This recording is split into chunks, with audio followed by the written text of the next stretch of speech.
Alright, welcome to our lecture of today. We're going to be discussing a very important topic in chemistry, which is kind of a disturbance to students.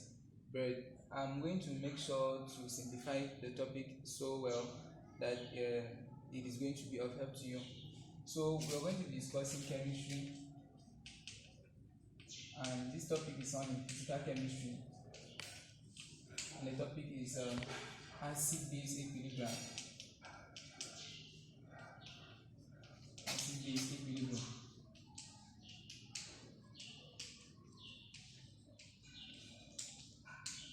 Now, with acid-base equilibrium, we are talking about a balance between acids and bases. So if they say acid-base, you see it's a compound word. So it's telling you a balance because that's the meaning of equilibrium. I'm sure there are different types of equilibrium. We have acid-base equilibrium, we have redox equilibrium, we have chemical equilibrium also. So from here, today we're going to be discussing about the acid-base equilibrium. Now, the very first and foremost stuff we are going to be doing are the definitions. The definitions of the acids and bases. Now, there are three main types of definition that you have to take note of when it comes to the acid-base equilibrium. The first one is the Arrhenius definition. We have the Arrhenius definition of the acid. The next point is the Bronsted-Lowry definition of the acid, and the last one is the Lewis definition of the acid and the base. Now, the definition according to Arrhenius defines an acid as a substance which has H plus ions as the only positive ions in solution. Or you can just simply say, according to Arrhenius, he says that an acid has H plus in solution while the base has OH minus ions in solution. So, definition of acid according to Arrhenius is acid has H plus in solution while the base has rather OH minus in solution. Now, according to Bronsted-Lowry definition, he says that an acid is a proton donor while a base is a proton acceptor. So, it means that if I have an equation, for example, if I have HCl and I have plus sodium hydroxide, alright, of course, we know that this is a neutralization reaction, and of course, it's going to give us water, sodium chloride plus water. So, what happens is, this HCl has given H plus. Okay, if you're writing it in an ionic form, you see H plus will come from this HCl, and the base here, which is sodium hydroxide, will be having OH minus. So the H plus will be given to OH minus for us to have our water. So this is the ionic form of the water, and we call this neutralization. So you see, HCl is donating an H plus ion, while OH minus is receiving. So this makes HCl an acid, and this one a base. So the acid is a proton donor, and a base is a proton acceptor. That is according to Bronsted-Lowry. Okay, Bronsted-Lowry is a compound word. It was Bronsted and Lowry that defined that together. Now the next thing is the Lewis. That's the next definition we're going to be seeing. The next definition is the Lewis definition of the acid. Now, Lewis defines an acid as an electron pair acceptor and a base as an electron pair donor. Now, let's look at it for a minute. We have, for example, in organic chemistry, you guys usually study aluminum trichloride as an example of a Lewis acid. Why is it so? Because aluminum has 3 electrons, so it uses those 3 electrons for 3 simple covalent bonds with 3 chlorine atoms. So, now, but look at it, aluminum has altogether 6 electrons surrounding it, so 2 from this bond, 2 from here, and 2 from here, and so it has not yet attained the octet structure. And for the fact that it has not yet attained the octet structure, it has an empty orbital which is ready to receive 2 electrons. So it can be able to accept the lone pair of electrons. That is why it can be able to combine with Cl minus to give us aluminum tetrachloride ion. Okay, which is to tell us that because the chloride there, Cl minus comes with a lone pair of electrons, which is being accepted into this orbital for dative covalent bonding. So that's why we call aluminium trichloride a Lewis acid. And ammonia, of course, is going to be called a Lewis base because it has an electron pair which is able to donate. So a Lewis acid is an electron pair acceptor, and a Lewis base is an electron pair donor. Okay, so those are the three different definitions so far that you are going to see under the acid base. So these three definitions of the acid and the base are very, very important. You take it, you try to replay the video and get all the definitions, because you can be asked in paper 1 what is the definition of the acid according to Bronsted-Lowry, or you can be asked in paper 2 define the acid according to Arrhenius or according to Lewis, and you should know examples. If I was asked about Bronsted-Lowry, HCl, of course, is a very good example, and sodium hydroxide is another perfect example. Okay, so that is it for the definitions of the acid. Now the next thing we're going to go into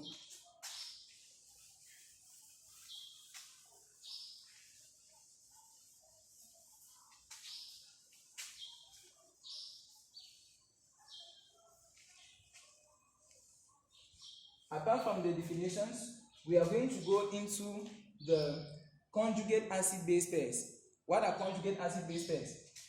Now, conjugate acid base pairs are species which are being formed either by an acid donating its protons, or by a base accepting protons. So we are going to see conjugate acids, and we'll talk about the conjugate base. So a conjugate acid is a species which is formed when a base receives an H+ ion, and a conjugate base is a species formed when an acid donates an H+ ion. For example, if CH3 COOH, all right, this is ethanoic acid. If you donate its H+, it becomes CH3 COO minus. So this ethanoic ion is the conjugate base of the ethanoic acid. So a conjugate base is a species formed when an acid donates an H+. So Cl minus is the conjugate base of HCl. Okay? Then for the conjugate acid is a species formed when a base accepts a proton. Now, let's take for example, we have water. When water accepts H+ ions, it becomes H3O+, so it forms the oxonium ion. So this H3O+ is the conjugate acid of water. So water is acting here as a base. Remember, water can act as an amphiprotic substance, so it can both act as an electron acceptor and an electron donor. A proton acceptor or a proton donor. So here it is acting as a proton acceptor to form the oxonium ion. And in another case, water will rather donate H+ to become, it will rather transform into H+ and OH minus. Now when this H+ of water, if water gives away its H+, the OH minus is going to be the conjugate base of water. So you see, water can have a conjugate base or a conjugate acid depending on the condition in which it is formed. If it is present in a condition where it has to donate the H+, it forms a conjugate base which is OH minus. And if it found in a condition where it has to accept H+ to form oxonium ion, then it is going to give us a proton. It's going to give us a conjugate acid. Okay, it's going to give us a conjugate acid. So here it's acting as a base, and here it's going to be acting as an acid. Now, apart from those definitions, I would just like to give us some equations for us to work through. For example, if I have this equation CH3 COOH, that's ethanoic acid dissolved in water, right, giving me CH3 COO minus plus H3O plus. Right? So ethanoic acid donates its H+ to water. It's donating its H+ to water. Water receives the H+ from the oxonium ion, while the ethanoic acid forms the ethanoic ion. Now, you see the first thing is you allocate what is donating the H plus. This one is which is donating the H plus. If you are answering this question in the exam, this one is donating the H plus to water. So this one is going to be our acid 1. It is donating the H plus to become our base 1, which is our conjugate base. So this is the conjugate base of the acid. Now when it receives it, when it donates the H plus, it becomes the base 1. Now on the other hand, water is going to be our base 2. Okay, water is going to be our base 2 because it accepts the proton. Sorry, it accepts the proton, yes, from the acid 1. But in a nutshell, what you should know is now this is our acid 1 donating the H plus to become our base 1. It has become the base 1, and then now on this other side we are going to have our acid 2. So this acid 2 here is H3O plus because it can be able to donate back the H plus to the ethynyl ion to become to form back water, and this one, remember, it's a reversible reaction. So here that is why water is going to be our base 2, our second base. So this, now remember that, take note, acid 1 and base 1 can never be found on the same side. No, acid 1 and acid 2 found on the same side. It can never be. They are always on opposite sides. So if I was asked to write the conjugate acid base pairs of this particular equation, I am going to write it as acid 1 slash, you always write the acid before the base. That's why we say acid, conjugate acid base pairs. Base 1, comma, you're going to have A2 base 2. Alright, because this is the acid 2 and this is the base. So this one here is like the base and this is the conjugate acid. Then this is the acid and this one is a conjugate base. Alright, so take note of that. Then I can also use another example. Let me use another example.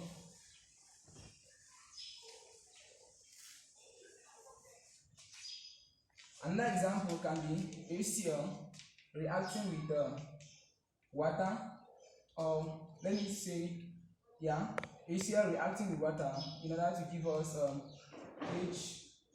H3O plus Cl minus. So if I write this equation like this equation, if I've been asked to locate the conjugate acid base pairs, the same thing is going to happen. So what happens is I look at what is donating the H plus and what's accepting it. So looking from the equation, HCl is donating H plus. So it means that HCl is my acid 1.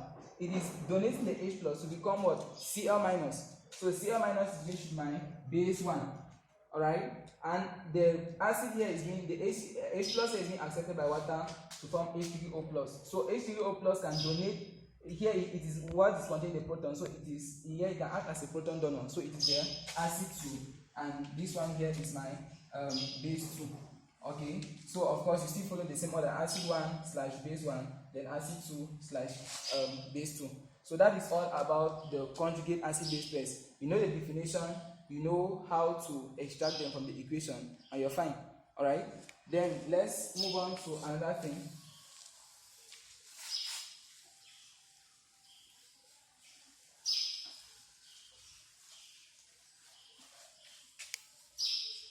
We're going to go ahead to the pH. All right, let's look at what is the pH. Let's look at the concept of pH. Now, pH here defines the alkalinity or the acidity of a medium. The alkalinity or the acidity of a medium. So, normally, when you're being asked to define pH, you don't define it by writing a formula, because all of us know that pH is equals to negative log to the base 10 of the hydrogen ion concentration. But if you want to define pH, pH defines the alkalinity or the acidity of a medium. So you can measure the alkalinity, how alkaline a medium is, or how acidic a medium is, by looking at what we call the pH scale. Now the pH scale runs from 0 to 14. It runs from 0 to 14, and in between that you have 7. Alright? So below 7, okay, below 7, any solution that has a pH below 7 is tend to be an acidic solution. It tends to be acidic, and any solution which has a pH above 7 is said to be alkaline solution. It's said to be an alkaline or a basic solution. It's said to be alkaline in nature. Now, a solution that has a pH of 7 is tend to be neutral. It's tend to be a neutral solution. That's why we say we measure the acidity or the alkalinity of a metal using the pH scale. If it is below 7, it is acidic, and if it is above 7, it is alkaline in nature. Okay, so take note of that. Now, what is the formula to calculate pH? Let's look at the calculation of pH. Normally, we calculate pH. pH is given as is equal to negative log to the base 10 of H plus ion concentration. So when you see a square bracket around an entity, it means concentration in chemistry. So pH is equal to negative log to the base 10 of hydrogen ion concentration. Okay. Now, what if I'm being given a solution of HCl for me to calculate its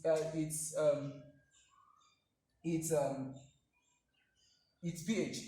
Now, this now takes us to the concept of strong acids and weak acids. All right, strong bases and weak bases. Why? Because the pH will now depend on if the substance or the acid is a strong acid or a weak acid. If it is a strong acid like HCl, strong acids are going to dissociate completely in solution. So HCl is going to dissociate to give me H plus Cl minus. Okay, and H2SO4 will dissociate to give me H plus 2H plus the sulfate ion. All right, nitric acid is another strong acid. HNO3 will dissociate to give me H plus NO3 minus. Now, when an acid dissociates to give just 1 mole of H plus in solution, we call it a monobasic acid. And if it dissociates to give 2 moles of H plus, we call it a dibasic acid. If it is 3, we call it tribasic, depending on the number of H plus ions it is given in solution. So, for a strong acid, it dissociates completely. Alright, we are going to come to the weak acid. A weak acid is going to dissociate partially in solution. It's not going to dissociate completely, you dissociate partially. It means that in the solution of HCl, what I will be finding is H plus and Cl minus, because this one is not existing. It exists at H plus and Cl minus. So now if I've been given a solution of HCl for me to calculate its pH, now remember that HCl, if I've been given maybe say a concentration C for HCl for me to calculate the pH, what happens is that I'll just come here, the concentration of H plus ions will also be C, because according to my equation, 1 mole of HCl dissociates to give 1 mole of H plus and 1 mole of Cl minus. So the concentration of HCl is equal to the concentration of H plus. So I'll simply take pH equal to negative log to the base 10 of the HCl concentration, okay, because the H plus and the HCl are having the same concentrations. Now then, in the case of sulfuric acid, now that what applies of the same thing that applies in the case of nitric acid, because nitric acid is also giving 1 mole of H plus. Now in the case of sulfuric acid, 1 mole of sulfuric acid gives 2 moles of H plus.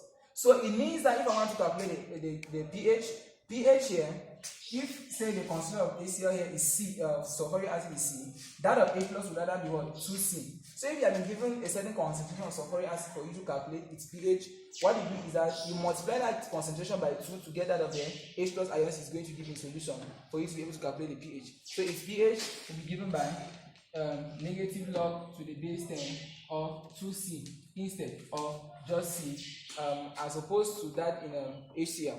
Alright? So that's how you calculate the pH for a strong, when you have been given a strong acid. And if the strong acid is a monobasic acid, you know what to do. And if it's a dibasic acid, of course, I've just explained what you're going to do. Now, what if you have been given by the strong base instead? Because the strong base, on the other hand, is also going to dissociate completely in solution. The strong base is also going to dissociate completely in solution.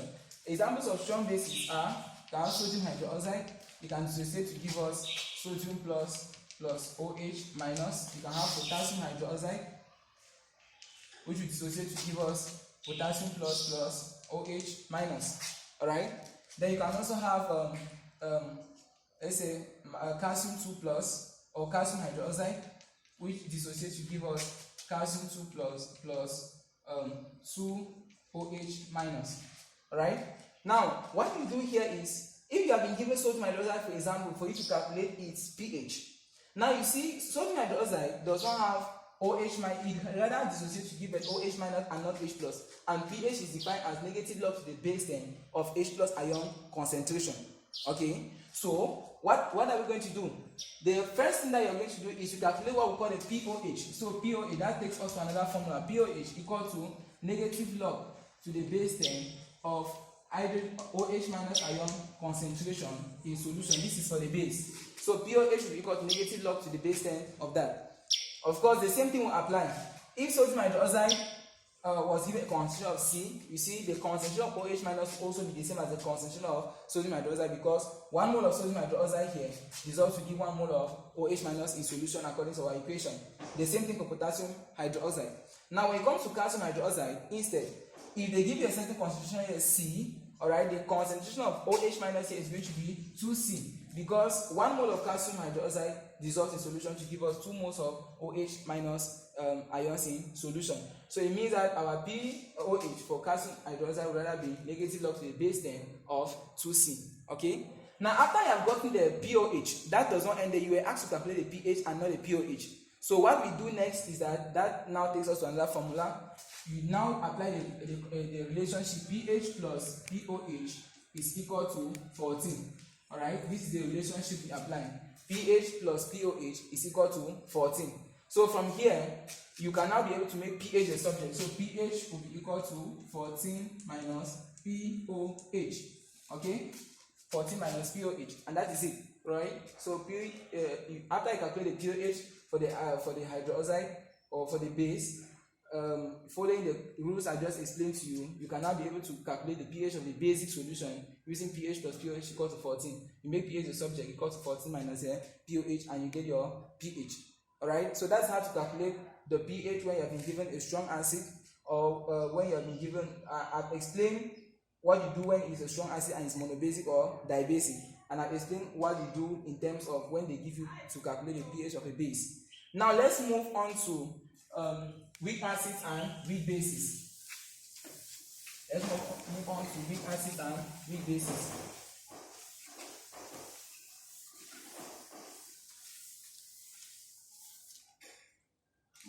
Now, a weak acid dissociates partially in solution. An example is CH3. All organic acids are weak acids. All organic acids are weak acids. So CH3, OH would dissociate to give us CH3,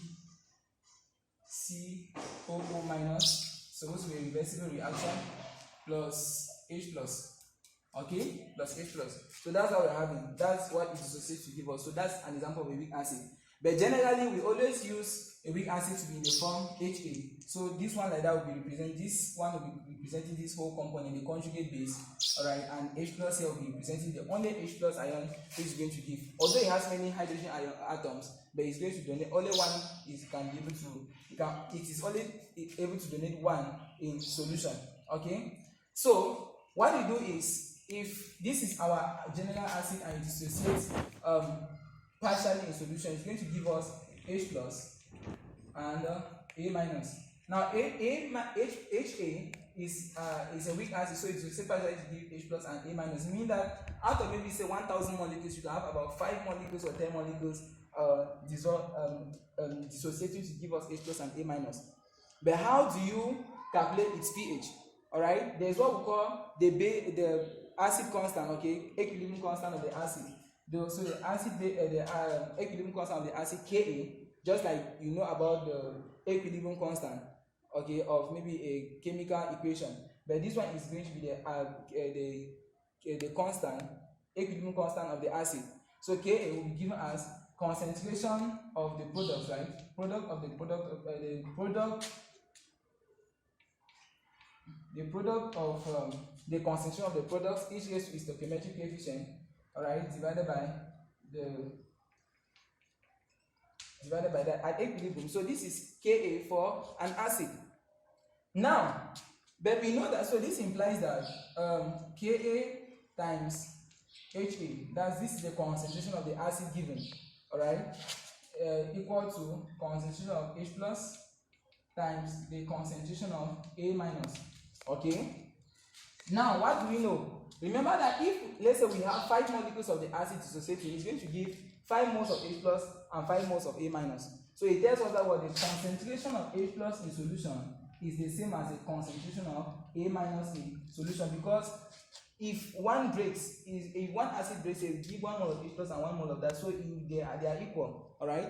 And so if they are equal, we can rewrite this equation as Ka times the concentration of the acid, okay, equal to concentration of H plus, all that square. Because we can come in the place of where we see HA, we can replace it with H plus since their concentration are the same. So if we do like that, you see this will imply that concentration of H plus will be equal to, okay, we take square root of both sides, will be square root of Ka times concentration of Ha. Alright? And what do we know? We know that pH is equal to negative log to the base 10 of hydrogen ion concentration. So for a weak acid, its own pH is its own pH is calculated as what? Its own pH would be equal to negative log to the base 10 of hydrogen ion concentration. Now, what is the hydrogen ion concentration of the weak acid given as? Is given as the square root of the Ka times the concentration of the acid. So we write the pH as negative log to the base 10 of the square root of Ka times the times the concentration, square root of the Ka times the concentration of the acid. So that is how you calculate the pH for a weak acid. Alright, follow from here. So that's how you calculate the pH of a weak acid. So even if you are asked to prove, you should be able to prove it because it is a very, very simple stuff. So just take a look at it and then we are going to continue to calculate that, to see the calculations we are going to do for a weak base on the other hand. Okay? So let's move on.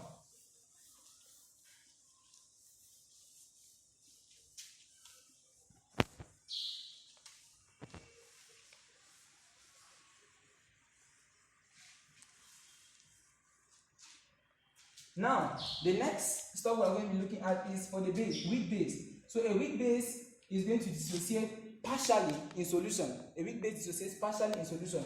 So if this is our weak base, BOH, it will dissociate partially for us to have B plus, alright, plus OH minus ions in solution.